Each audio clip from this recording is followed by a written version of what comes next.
Hi everyone, my name is Tiffany. I am so excited to be back again for the virtual Jane Austen conference. I always look forward to this every single year. I am a PhD student at Northeastern University studying English literature. My conference title today is Jane Austen's Bookshelf: Reading the Women That Inspired Austen and the Writers Who Continue Her Legacy. The books we read shape us.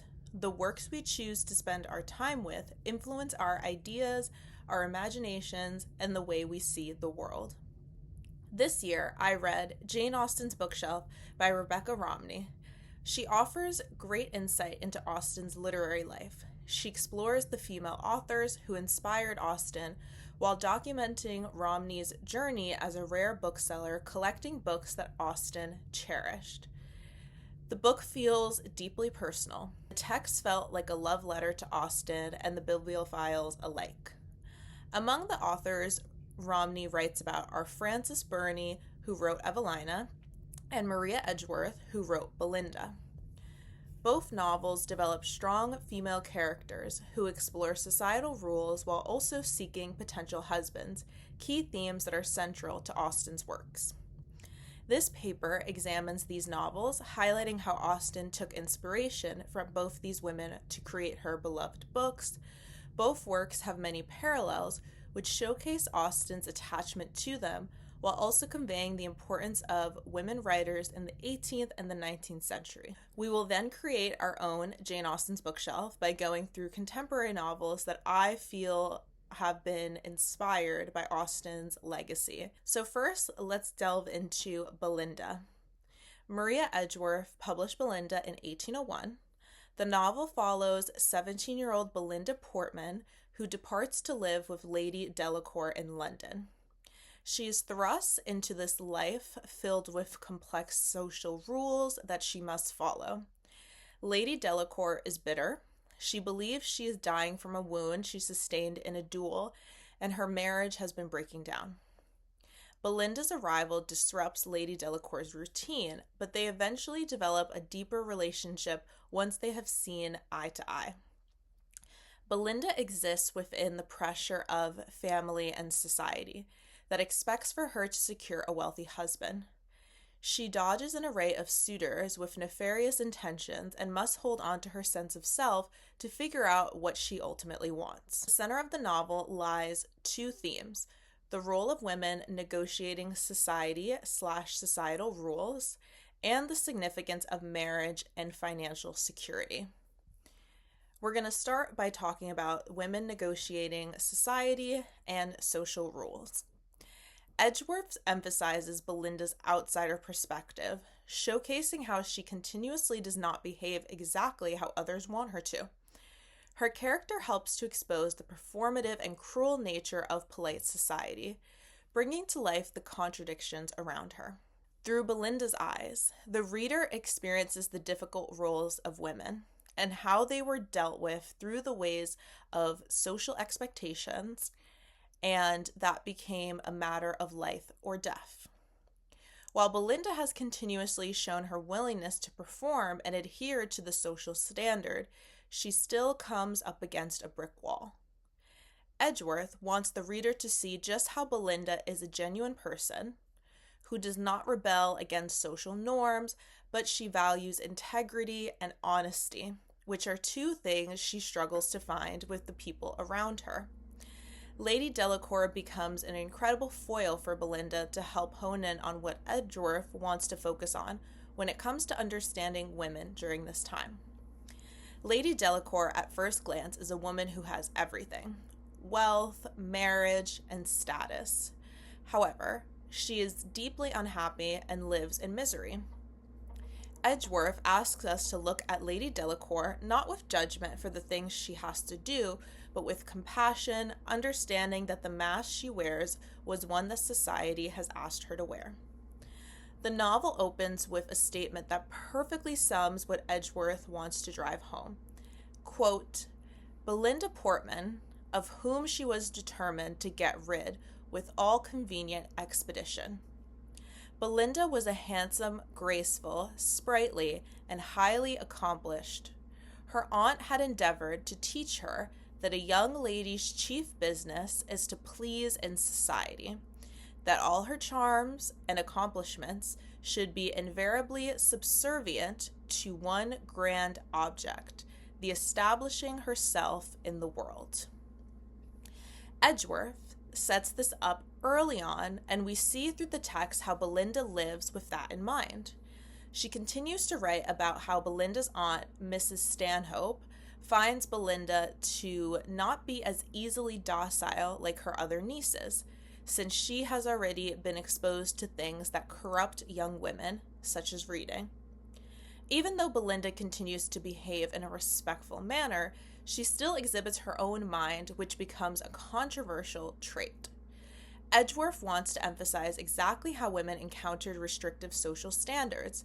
She illustrates this complexity through the text's multiple female characters, each of whom navigates these standards differently.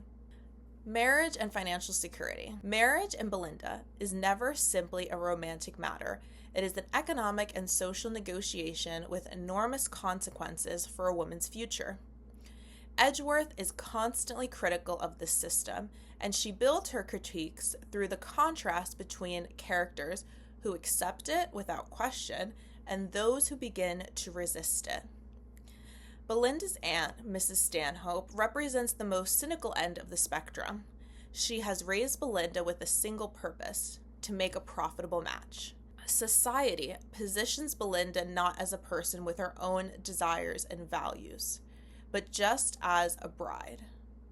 Edgeworth does something very impactful by showing multiple different types of suitors for Belinda. Alongside these suitors in the original publication, there is also an interracial marriage written within the story, including the potential suitor for Belinda, Mr. Vincent, who is of West Indian descent, but that was later removed in publications due to its controversy. Edgeworth's work challenges conventions and should be remembered for that. The complex topics she wrote about in this novel are incredibly important to understanding the significance of marriage and the financial implications that come with it. And this is why we see so many parallels between Belinda and many of Austen's works. Now let's talk about Evelina. Frances Burney published Evelina in 1778. The novel centers around Evelina Anville, an aristocratic father who has refused to acknowledge her existence, which has forced her to be raised by Reverend Villers, who functions as the moral compass for her throughout the book. Her mother died young, leaving Evelina with no formal name, no social standing, and no real protection. She arrives in London and must, similarly to Belinda, navigate a society that she does not fit in. Evelina is an intelligent and observant person, but she sees how cruel society is towards her. The story is told in 3 volumes. Like Belinda, 2 themes that lie at the center of the novel again are the role of women negotiating society and social rules, and also the significance of marriage and financial security. Women navigating society and social rules. Burney captures with cruel nature of how unforgiving polite society is for a young woman ignorant of the rules. Evelina's lineage puts her at a disadvantage. It makes others undermine her. Evelina is compelling because her mistakes never emerge from bad character. You see just how Burney writes someone who has such a pure heart, but ultimately just was never shown what to do. Evelina was sheltered because of her life's unfortunate beginning. She is kind, perceptive, and genuinely good. Society judges women on their manners, their connections, and their ability to perform correctly in public.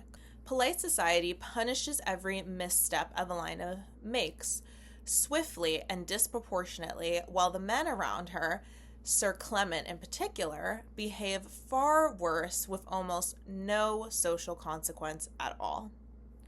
Burney is precise and unflinching in exposing this double standard.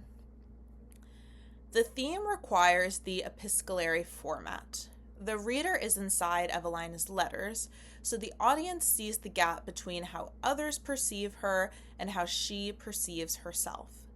The reader sees her reasoning, her intentions, her distress, and then sees how other characters dismiss or misread that distress. For example, in Volume 1, letters 10 through 12, during Evelina's first experience at the balls, a series of social mishaps occur, most of them caused by others placing her in impossible situations, resulting in her humiliation. Bernie returns to this tension throughout the novel, but these early scenes establish the fundamental cruelty of the system Evelina must traverse, one where the rules are never clearly explained and the penalties for breaking them fall entirely on women. Marriage and financial security. Evelina's entire social predicament has its roots in the failure of marriage as a protective institution. Her mother was privately wed and then publicly abandoned, leaving Evelina without a name, a fortune, or an acknowledged father. This condition shows how marriageability impacts her survival. Bernie uses this origin story to expose something the genre of the marriage plot often prefers to leave implicit: that a woman's entire future depends not on her own qualities or efforts, but on the choices men make about whether to honor their obligations to her.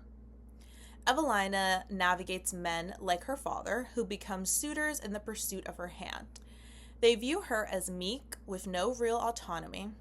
Bernie writes Lord Orville to showcase morality in marriage. He is similar to Reverend Villers, and the two men show a sense of hope that Bernie seeks to portray. Now that we have spent time discussing two of Austen's literary inspirations, and we've looked through the ways in which there are many similarities in theme and characterization, let's go ahead and create our own Jane Austen's bookshelf. As we know, Austen's work has inspired many authors across many genres, and we have things from more straightforward adaptations, which take characters or storylines directly from Austen's works, or we have more genre-bending, imaginative adaptations or reimaginings that are taking place in a different time, or using elements of Austen's work in a much more smaller way.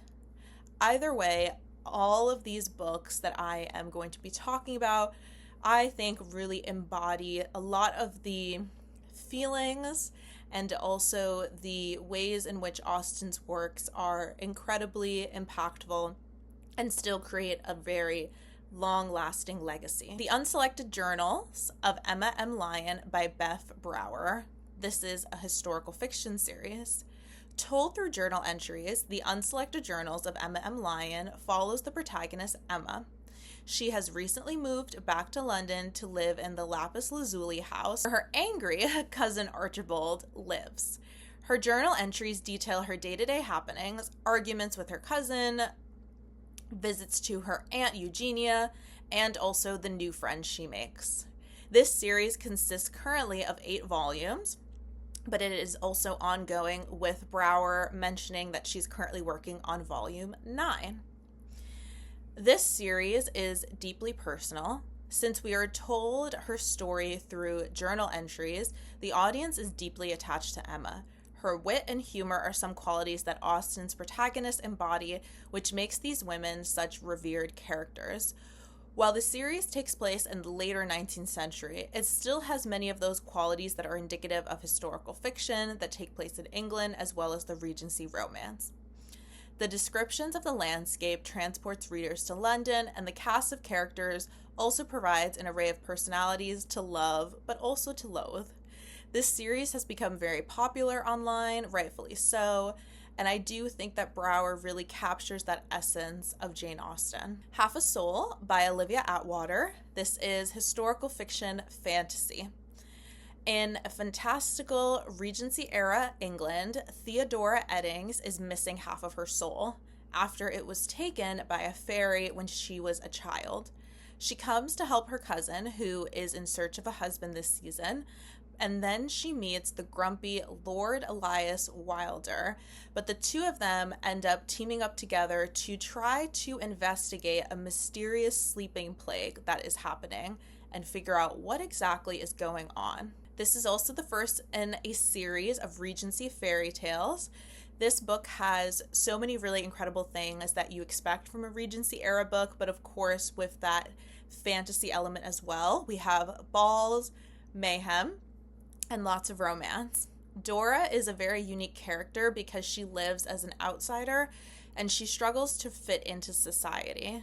The addition of the fantasy elements makes this read feel very fairy tale like, and the overarching sickness that Dora and Elias are working to solve help to really provide an insight into what happens to those people outside of the elite class. It explores just how these vulnerable people live in poverty, and it does end up having a lot of really wonderful commentary as well. And of course, the romance is very enemies to lovers, which reminds me a lot of Darcy and Elizabeth. Pride, Prejudice, and Peril by Katie Oliver. This is a cozy mystery. Jane Austen obsessed English professor Phaedra Brighton signs on as a consultant for a reality TV show called Who Wants to Marry Mr. Darcy? However, a murder occurs and Phaedra becomes the prime suspect, and she must prove her innocence and find out who the killer actually is. This is the first in a series as well, but it still has all of the Austen essence and, of course, the Austen-obsessed English professor, which I think is a great character. History elements as well. I think Phaedra as a character, she is very relatable, also incredibly quirky in her own right, and there's just so many references and nod to Austen's work. Next, we have Pride by E.B. Zaboy. This is a young adult book. We're following Zuri Benitez, who lives in Bushwick, Brooklyn, and she's grappling with the ongoing gentrification that is happening.